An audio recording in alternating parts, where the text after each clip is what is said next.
right, good afternoon, everybody. It's gonna be my first live on YouTube. First live. Done several on Facebook, several on Instagram, but first time here. And I felt compelled to come here and and reinforced the truth that nobody, and I mean nobody, can tell you exactly what love is for you and what it means to you. And before I even, share more about, where this is coming from, my question to you is do you trust how you love? Do you trust how you express love, how you receive love? How does you feel love? Do you trust that? If someone were to question your love, would that make you uncomfortable? Would it make you upset? Will you be solid in how you feel and interpret about love? My name is Brian Christian Jenkins. I am a relationship coach. I work with married men and men who desire to be in committed relationships, and I specialize in relationships in general, but I do tend to specialize in those of the romantic nature. And what I see that comes up a lot is the misinterpretation, the confusion on love. And people have written books on it, and people have told stories about it. We write songs about it. Most of our songs are about love, heartbreak, heartache, bliss, all the in between. But the downside to this is when we don't trust our version of love, especially as we feel and understand it today, right now, we begin to start seeking other people's approval and validation of what our love is. And that's not necessarily a wrong thing, because in this exchange of ideas of love, we can expand our idea of love and what that means to us. We can be exposed to different cues, different ways of deepening our love towards others and ourselves, most importantly for ourselves. And the expression and experience of love can be a much more rich experience. The big however is, or even the big massive but is that leaves us always to being dependent on somebody else to tell us, based on their experience, based on their worldview, based on their dreams, their hurts, their passions, their accomplishments, everything, their lived experience, what love is to them, and then pushing that onto you. And so we become obsessed, almost desperate, especially in our relationships, to try to demonstrate our love to this person. What do I need to do to demonstrate that I love you, that you can see that I love you? What else can I do for you? And when everything that we have in our toolbox to demonstrate that doesn't align with theirs, and they don't seem to be appreciative of our love, we then start to feel unlovable, start to feel maybe I'm not capable of loving. Maybe I'm not even good at loving. Am I good at loving? Obviously not, because I'm doing everything I can to express my love to this person, and they don't seem to care. They don't seem to be affected, or actually my way of expressing love hurts them. So it's obvious that my way of loving isn't good. It doesn't work. So this came up for me from a conversation I had with an old friend yesterday, and I was sharing with him some of the challenges I am experiencing within my marriage, and in his desire to console, comfort me, and to help me feel better, he gave me some advice, and some of his advice was, actually, the advice came on the back of he was expressing about what love is to him, and how love showed up for him in his marriage, and what love means to him based on his values and his teachings of the Bible.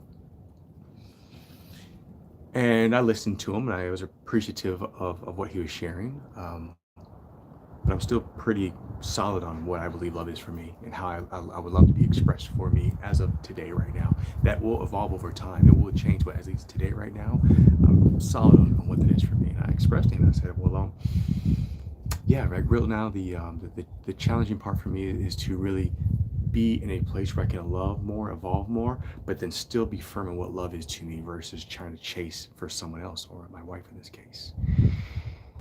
He hesitated for a moment. I can feel and see that he was looking for how can he say what he wanted to say that would potentially be a contradiction to what I said, potentially overshadow what I said. I can see there's discomfort in the next thing. And so essentially, as he got out the words, he was saying, well, if you were open-minded, you would be open to other people's ideas of words or definitions of love. Because there are people who have studied love rigorously and they define love and they know what love is. And it would essentially behoove you to listen to them because they've had success with love, their definition of love. And so therefore, if you seek their guidance, their mentorship in the way they define love, you too may be to have the same success in your ventures. I was tempted to respond, but I didn't. Because I understood that with his best intention, he was just sharing what he believes to be true for him. What is true for him, right?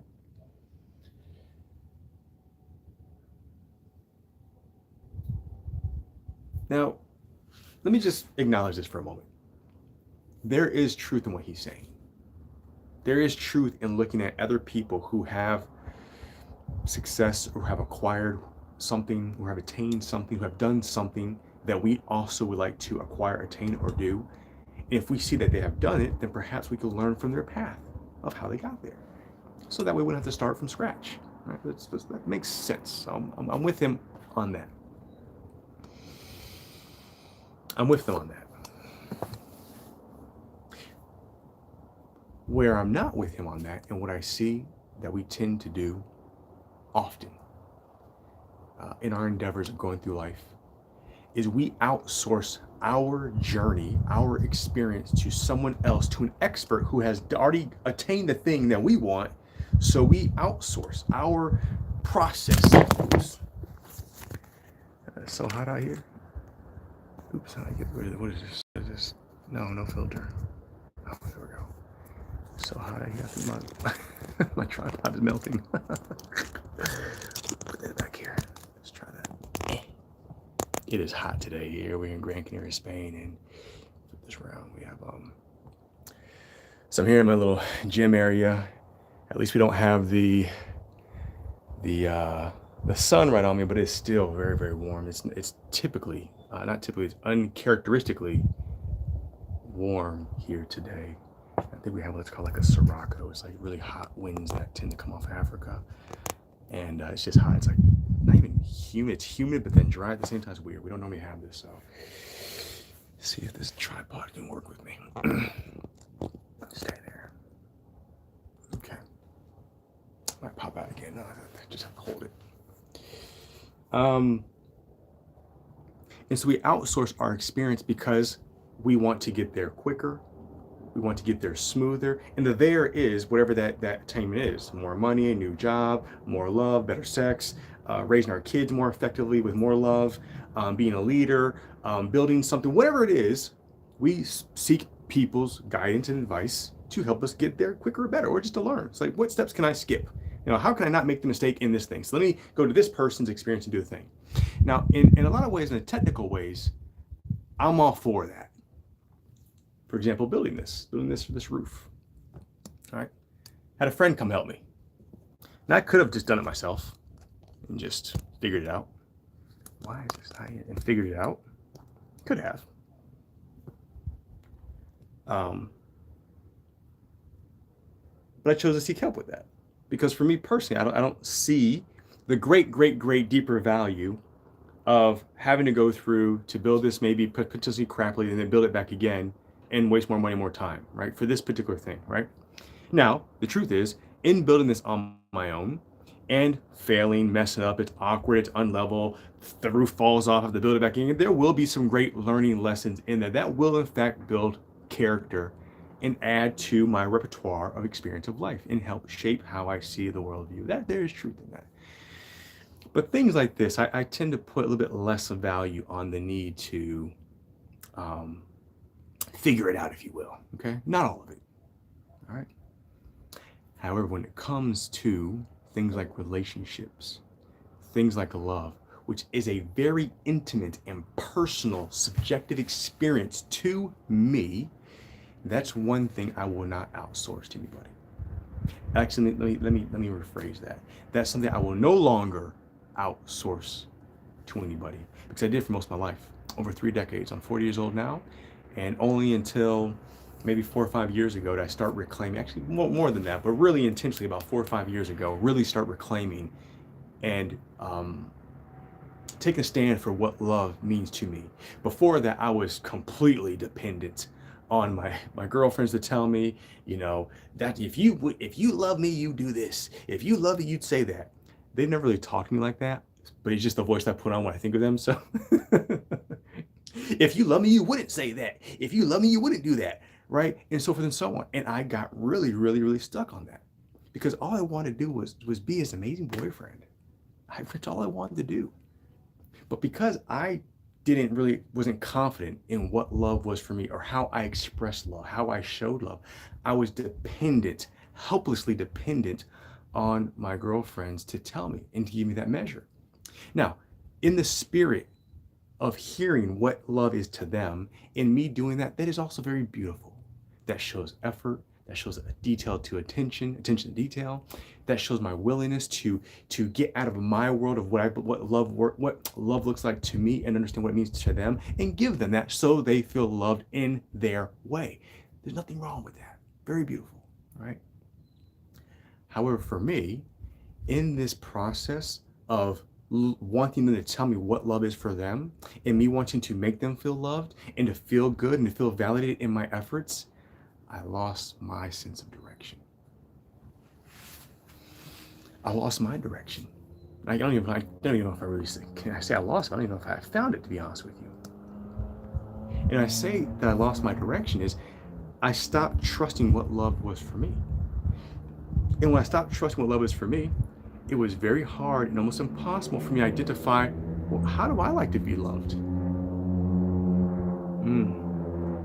How do I like to be loved? What do I require to feel loved? And for the longest time, that was never part of the conversation. I didn't let that be part of the conversation. I'm not even talking about my conversation with my girlfriend, but my internal dialogue, my internal conversation. What do I need to feel loved? And so in this, I was always measuring my capacity, my ability, my depth, my quality of love based on what my girlfriends would tell me. So if they tell me, you hurt me, you broke my heart, I don't feel loved by you, that doesn't make me feel loved. I started telling myself the story of, well, maybe I'm not capable of it. Maybe I don't know how to love someone. I feel like I do. God, I feel like I love her so much. I'm doing all these things that feels loving to me. But maybe it's not love because she's telling me it's not. And how can it not be love if she's saying it's not? Because I didn't have my reference point. Now, that is what I see a lot of us tend to do as it pertains to everything when it comes to losing weight, raising children, whatever it may be. And we forget that yes, we can be inspired. And I even go so far as to say, allow ourselves to be inspired by other people who have attained a similar degree of success in whatever area we're looking at. And we can aspire to what is possible, but not forget where we are, what we're moving through, and where we came from.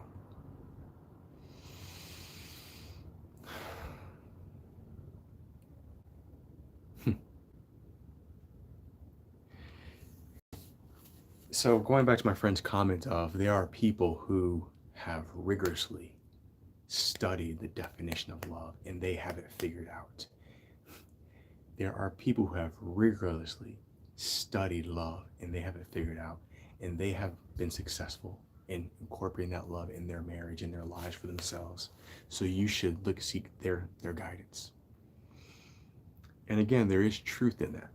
That's why I started this with that, coming back to the same point. There's truth in that. But I also want to come back to this same example and say, where it is we get to use more discernment and be more brave and more courageous, more creative, more loving, more accepting about what our experience is.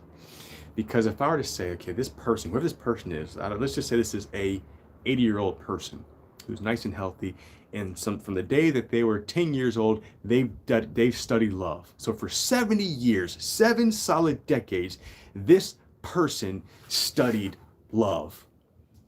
So let's just assume all the ways in which they could have studied love. Maybe they read about it. They read journals. Maybe they were psychologists, psychiatrists, and they did research studies and peer groups. Let's say with their own learned lived experience, they study love. Let's say they saw the guidance of other mentors who were love experts as well. Let's say all these things that they've done. They went to the best of the best of the best of the minds of philosophy, of poetry and movies and music, and they studied love. They asked questions. They spoke to people. I would say that yes, perhaps this person's understanding and their scope and broadness of what love could be, not is, could be for them is probably pretty vast, pretty impressive. And I even go so far as to say, as a human experience, there are probably things in his or her experience that they've had and their conclusions and their understanding of love may overlap in my world, may overlap in my world from a basic human behavior standpoint. But has this person had their love tested in a marriage where they're not able to have kids? When someone loses their job, when someone's not earning money, when they feel disconnected from the original vision of the marriage, when they feel like the marriage is one-sided, when they feel like there's no patience, when they feel like someone has lost a child, when someone has lost an arm, when someone has suffered a sickness, when their partner has suffered a sickness and their body changes, their whole energy changes, their emotions change, their hormones change, everything is different about them. Has that person had their love tested in that way? Has that person been stranded on a desert island, had their loved one stranded on a desert island and thought that they were lost and had to maintain that love for years or decades? Has that person been beaten up by their partner, abused by the partner? Have they abused someone? Has that person been held at gunpoint, even shot and survived, and had their love tested for humanity? I don't know. These are all hypothetical questions that are endless.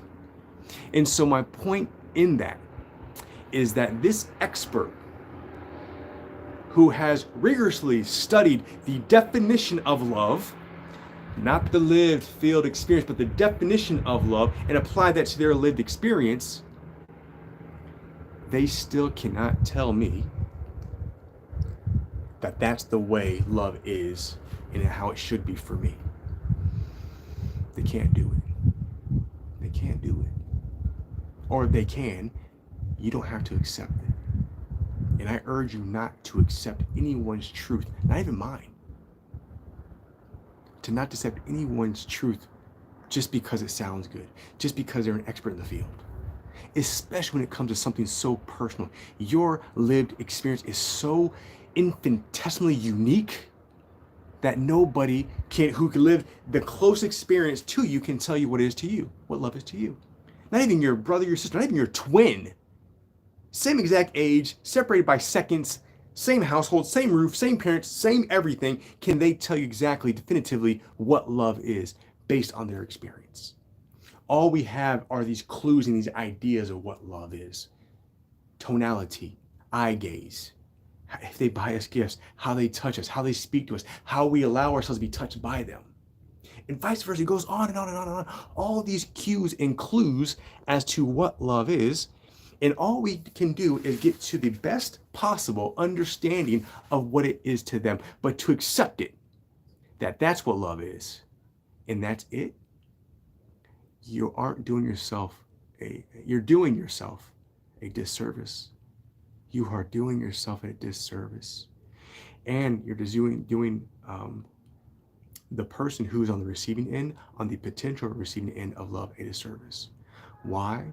Because by embracing, accepting, embodying what love is to you, the best way you understand it today, you get to show someone else what a different flavor of love tastes like, feels like, looks like, sounds like. You also get to show that. Now, their willingness to see and appreciate that is a different story, and that's out of your control, out of your hand. And that's what I had to learn.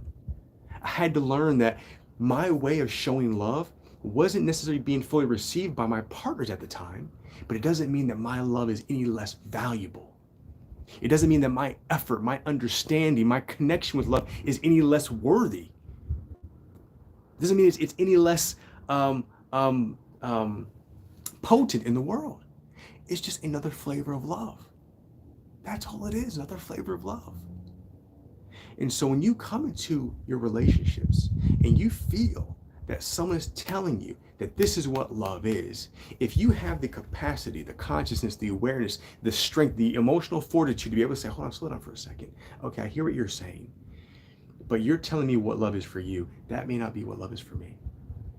Are you open to hearing what love is for me? And before I tell you what love is to me, I'd love for you to tell me more about what it is to you, because I hear you sharing more of that. Can you tell me more of ways how you like to be loved? In ways you feel loved? What does it sound like to you? What does it feel like to you? What do you feel like when you feel loved? What's happening? Who are the people around you? And let them air it all out. Ask more questions. Be curious about the details of it. Say, okay, cool, I got it. I better understand what love is to you. They say, I'd love to share with you what it is to me. The floor is yours. Let it all out. Now,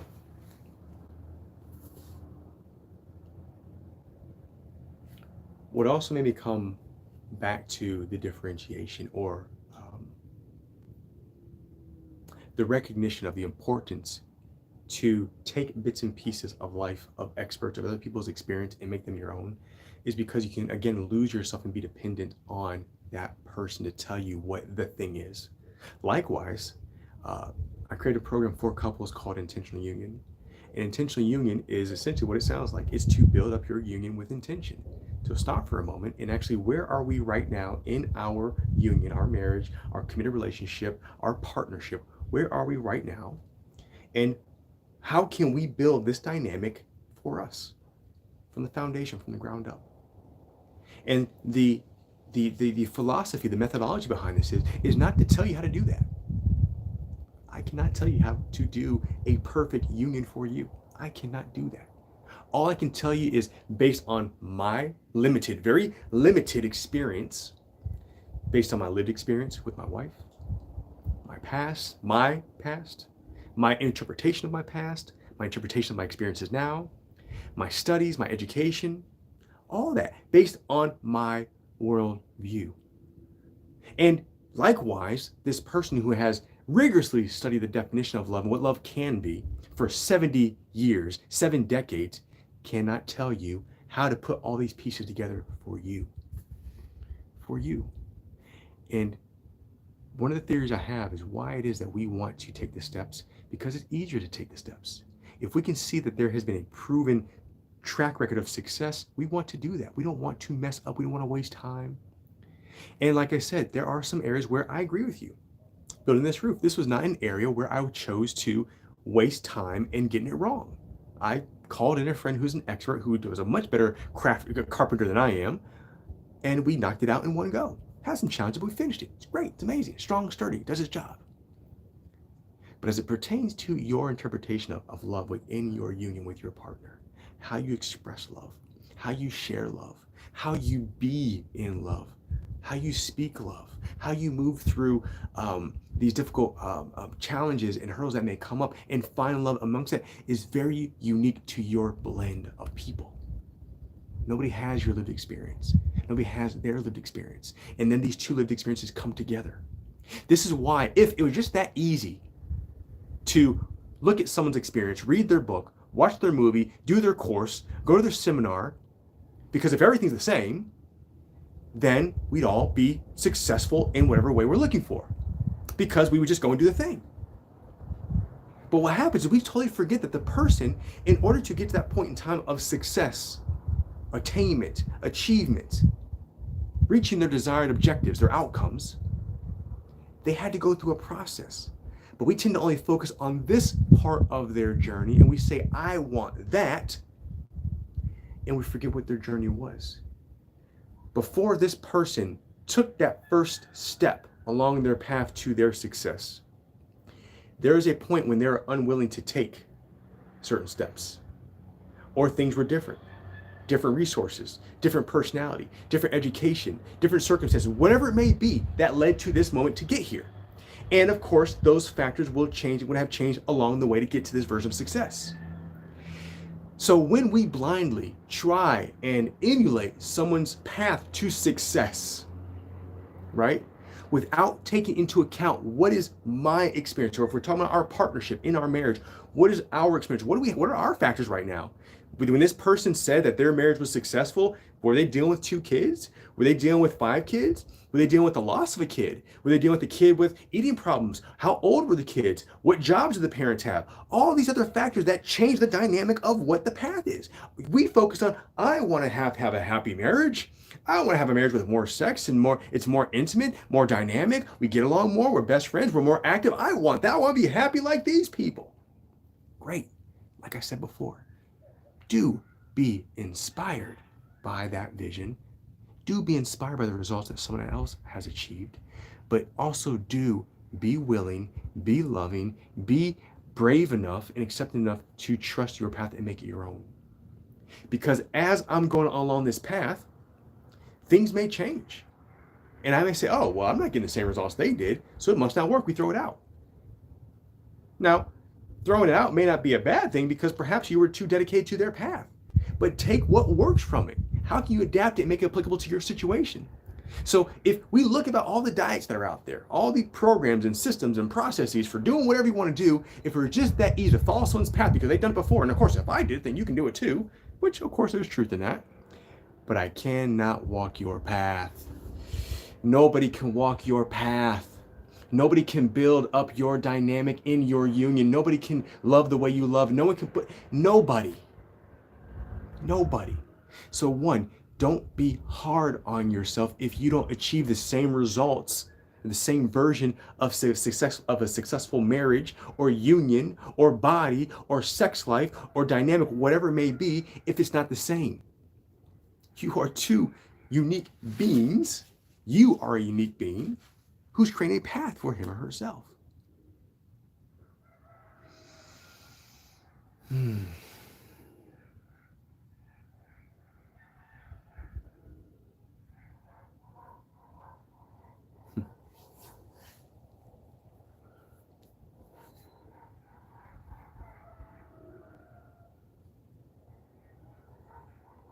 Yeah.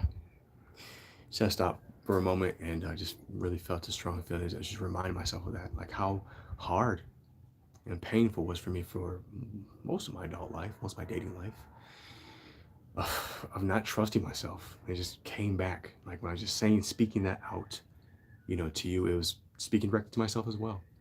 Is to trust that, and that no one can tell me that.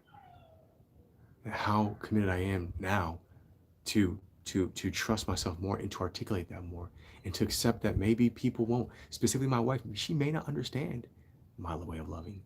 She may not appreciate it. It's not a good or bad thing. She has her own lens on life like I do. And there's times where I don't get her love. This time doesn't make sense to me. Sometimes I can miss the effort that she's putting forward and just say, well, I appreciate the effort, but it doesn't make me feel loved. It's also okay to acknowledge that, because with that acknowledgement, I can then share with her a bit more of like how I would like this piece to be loved. And at the same time, I can appreciate the effort. And so as you go forward with this, defining your love, trusting in your love, even when it hurts, okay? Even when it hurts, or people are hurt by your way of loving, understand that as long as you are willing to be the full concentrated version of yourself, not the light version, not the diluted version, not the dim version, the full concentrated version of yourself. You are helping someone else evolve, whether they say it helped or not, whether it hurt them or not. And of course, that I'm not saying to be intentional on hurting someone and say, well, Brian said, well, if it's just your experience, if you're hurt by it. No, no, no. I'm saying be truthful what's true. Be truthful to what feels right for you, to what feels aligned for you. And also be willing to adapt and to evolve that over time. All right. But then bring that back into your relationship and understand that your other person is going through a very similar experience. They're also wanting to understand love. They are also doing things to make you happy. They're also trying to do things to make you feel loved. They want to feel loved as well. So when you bring this openness to the conversation, to share what you both are, there's so much rich soil that comes from this place right here. There's so much depth that comes from this place right here. And that allows you to have a richer experience, to keep evolving together. And yeah, just to wrap up on that is this is the process in the philosophy of intentional union, is to be in a container, to be in an intentional space where you guys are guided, not told, not dictated, not taught, guided along a path to define these building blocks to create an intentional union for the both of you, a magical union for the both of you, one that's just unique as each one of you individually and together.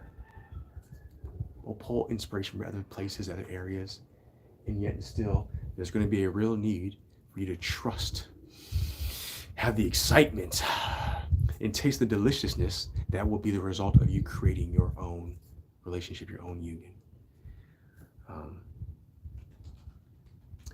And on that, I feel like I'm out. I feel like I'm kind of left out. There's a little bit of a cliffhanger. I don't want to force anything else.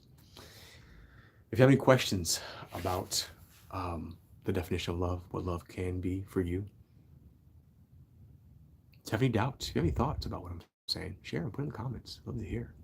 You know, I'm open to hearing different ideas about what love is and can be. And I love learning from other people.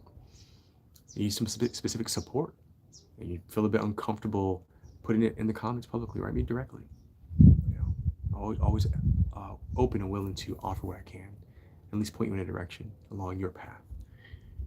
And if you would like more information about Intentional Union, the program for couples, ask me. Love talking about it. It's not for everyone. My truth is that most people want to be told what to do and told how to do something. That's not my philosophy. That's not the way I work, and I don't believe that's sustainable. I think it gives you a quick fix.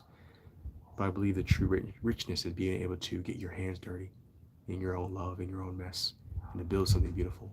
It's like a clay wheel, you know. It's wet, it's muddy, got clay all over your hands, but then you have this beautiful product. And that beautiful product is you and your love and the beautiful union that you've created together. On that note, have a beautiful day. I'm going to go to Qigong right now. First day in Tel Aviv. And hopefully I have AC in the center because it's a warm one. All right, fam. Peace, love, and respect.